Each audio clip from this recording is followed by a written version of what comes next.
I would like to start by quoting John from the New Testament in the Bible. In John chapter 8, verse 7, Jesus says, "He that is without sin among you, let him first cast a stone at her." Then in verse 15, Jesus says, "Ye judge after the flesh. I judge no man. And yet if I judge, my judgment is true." Jesus knows me, and Jesus understands me. I mourn with all of you who mourn, my children and Tammy. Jesus Christ knows the truth of what happened here. Jesus Christ knows that no one was murdered in this case. Accidental deaths happen. Suicides happen. Fatal side effects from medications happen. I have a different perspective in life because in 2002, when I was pregnant with Tylee, I died in the hospital while in labor with her. They tried to stop my labor. They put me on the table and they put something in my IV, and I felt my spirit falling to the floor. I was standing near my pregnant body, watching the doctors try to revive me, which took them a few minutes. In that time, my sister Stacy was standing to my left. I turned to hug her and was surprised that her spirit was as tangible as a physical body, because I knew I was in spirit and she was in spirit. She said she needed to show me some things, and we went to heaven. I later returned to my body. Because of this experience, I have access to heaven and the spirit world. Since then, I have had many communications from people now living in heaven, including my children, Tylee Ashlyn and Joshua Jackson, my sisters, Stacy and Lolly, my aunts and my uncles, and my grandparents. I have had many communications with Jesus Christ, the Savior of this world, and our heavenly parents. I have had many angelic visitors have come and communicated with me and even manifested themselves to me. Because of these communications, I know for a fact that my children are happy and busy in the spirit world.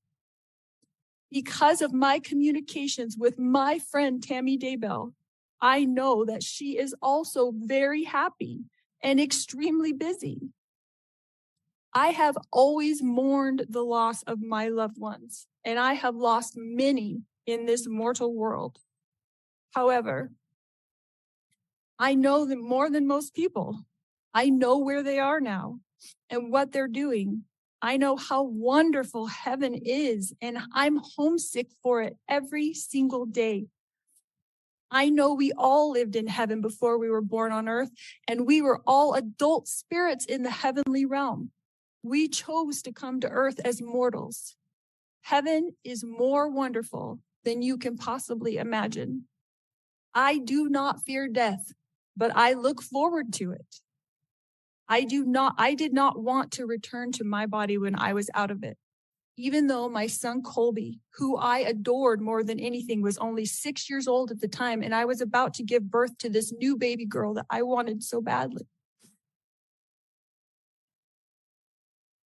I was a young mother, and you would think I wouldn't want to leave my children, but as I stood in heaven, I did not want to go back. I thought they would be fine without me because I was peaceful and I was happy and I was home.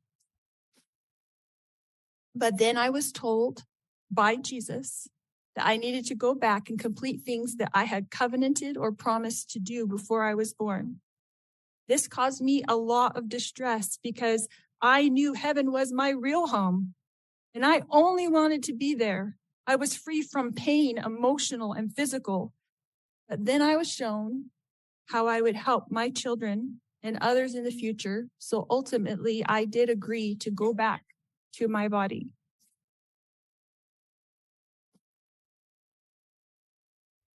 Tylee has visited me. She is happy and very busy. Tylee is free now from all the pains of her life. Tylee suffered horrible physical pain her whole life. I sat with Tylee in the hospital year after year after year while she screamed in pain when the morphine wasn't even enough to take away the pain of her pancreatitis. I sat there while she cried and I held back her hair while she threw up. And I am the only person on this earth who knows how much Tylee suffered in her life. She had pain every single day. She never felt good. Her body did not work right. And I don't know if that was from complications from me dying while she was being born or something else, but she had a very difficult life. She was sexually abused by her own biological father since she was 3 years old, and she was forced by family court to go visit him for 10 years against her will. I fought for her in court. I protected her. I tried to protect her with my whole life. I tried to protect her. I worried about her every single day. Tylee had to get her GED because she couldn't go to school every day because she never felt good. She felt sick. Nobody knows this because Tylee, like myself, tries to put on a good front, tries to be a happy person, tries to have hope in life, tries to know that she's here for a purpose and that she has an eternal purpose to be on this earth. But I never stopped worrying about her.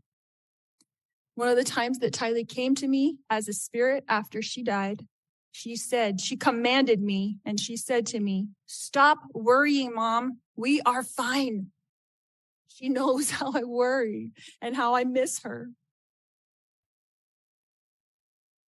The first time JJ visited me after he passed away, he put his arm around me and he said to me, "You didn't do anything wrong, Mom. I love you. And I know you loved me every minute of my life." JJ, Joshua Jackson, was an adult spirit. And he was very, very tall when he put his arm around me. He is busy. He is engaged. He has jobs that he does there. And he is happy where he is. His life was short, but JJ's life was meaningful. JJ was a wonderful person and touched the lives of everyone. And I adored him every minute of his life. My eternal friend, Tammy Daybell, has visited me on several occasions. She came to bring me peace and comfort, and I know that she is extremely busy helping her family, especially her children and grandchildren. And I have a great love for Tammy.